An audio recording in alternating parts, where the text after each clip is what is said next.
What's up, Bo? Thank you for joining us. Of course. You doing all right today? Doing well. How you doing? Doing great, man. Let's get the first question from Raphael Haynes from the three-point conversion. Hey, Onyeka, I hope all is well. Onyeka, of course, this has been a weird year with really no training camp. You were out for a while, and now you blink your eyes, you're in the Eastern Conference Finals. How have you been able to adjust, and how has the confidence of your, confidence in your teammates or of your teammates in you helped you as well? For me, personally, I've just been learning on the fly with every game, every practice, and I'm learning new things. And the more comfortable my teammates get on the court with me, the better I play. Like when Lou got here, he's teaching me new things every single day. Gallo, Solo, they're always in my ear about something new every single day up until this point. So once I got comfortable with them and they got comfortable with me, I could see that they're confident in me, which gave me more confidence in myself. Zach Klein. What's been the message from coach on how to flip the script in previous game twos and get it done tonight? We're all confident, going into tonight's game. He believes, and we all believe that we can get another one tonight. That's how confident we are as a team, and we got to go out there and show it tonight. Justin Felder.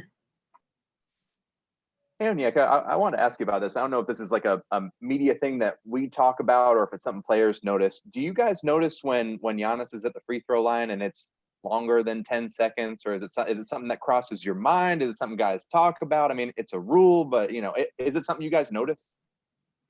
I think the whole league notices it, to be honest. Everyone knows Giannis gets, 10-second violation on the free throw line. So, obviously, we're in the referee's ear about it. Hawks fans in the stands are yelling. Everyone knows this longer than most people's routine is.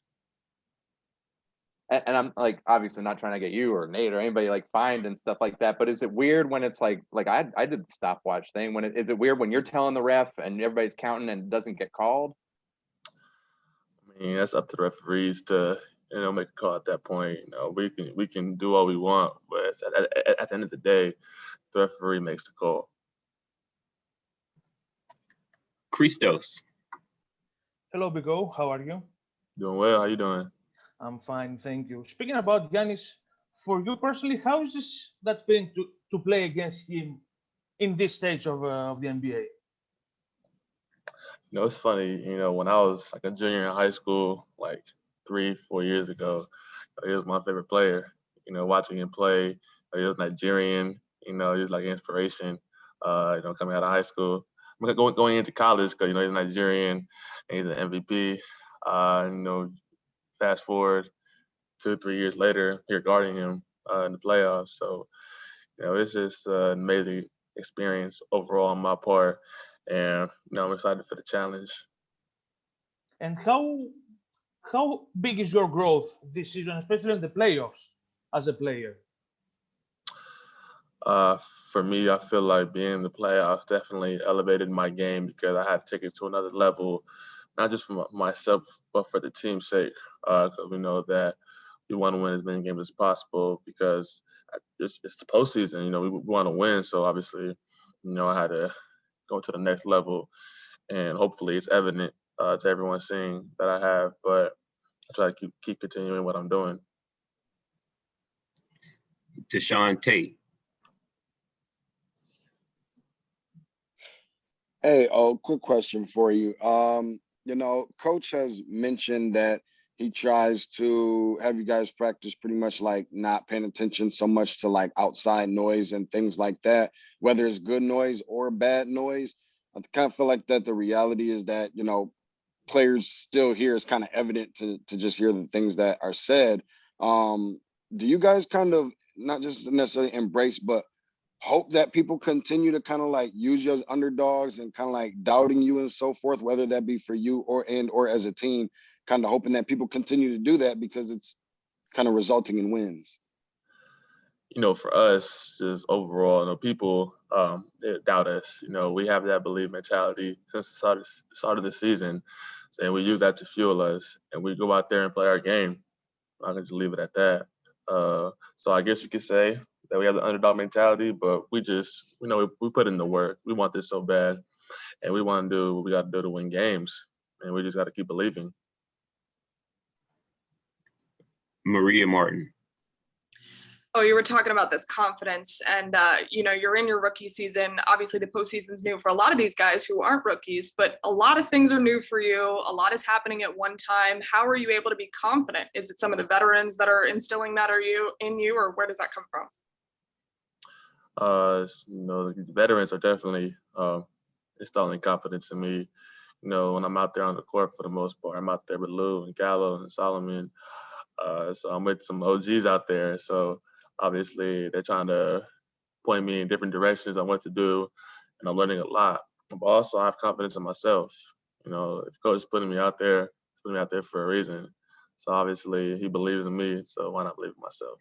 And what are some of the things in particular in the conversations that you've had with Lou where you're like, okay, wow, I really need to take this piece of advice? It just depends, on the situation. Definitely guarding players like Howard or Joel Embiid, like last series. He just kept telling me to do your thing. Don't show too much respect to anybody. Just do your thing. And I took that to heart, and I just went from there. I think we have 3 more, so we will go to Leonardo from Peru. Hi, Onyeka. It's Leonardo Torres from Peru. Hope you're well. Onyeka, what will be the main adjustment the team will be looking to make for Game 2 against the Bucks? Overall, I think we're fine on game plan part, but we just got to execute better and just come out stronger, more aggressive. Obviously key in on some of their key players and go from there. Eduardo. Hi, Onyeka. Eduardo Vidal from Caracas, Venezuela for Hispanic Sports Media. What has surprised you the most about Trey in this playoff? How he elevated his game to another level.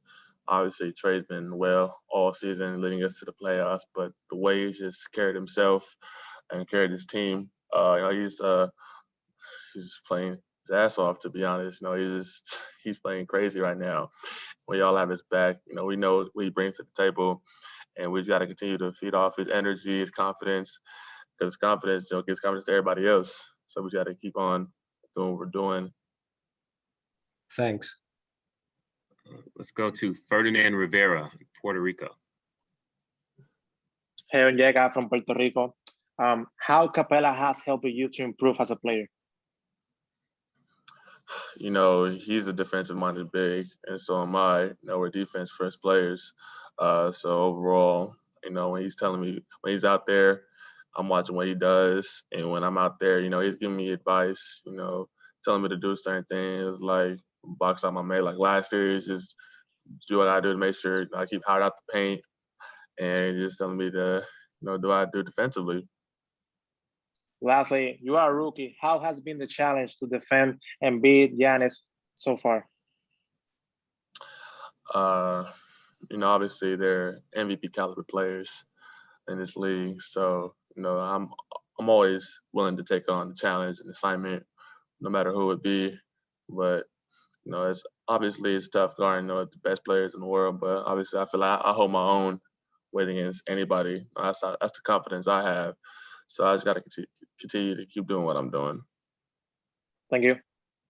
Oh, I've got one more from a gentleman whose hand raise function isn't working. So this will be Jonathan Simmons from Real Talk Sports. For sure. There we go. Hey, first of all, congratulations on how far you guys have gotten thus far. Question for you, you talked a lot about confidence. How do you guys now, with the NBA and the media giving you guys the kudos that they didn't give you during the season, keep a balance and not become overconfident now that you've already taken game 1 in Milwaukee? I don't think that we as a team really feed into what the media has to say. You know, we just worry about what we have to do as a team, worry about us, not the outside noise in particular. So I feel like we're not really worried about what other people have to say about us. We just got to continue to keep doing what we're doing. Thanks, y'all. Appreciate it. Thank you all. That's our last question. Appreciate y'all. All right, everybody. Thank you for joining us. We will see you for Coach McMillan at 7 o'clock Eastern.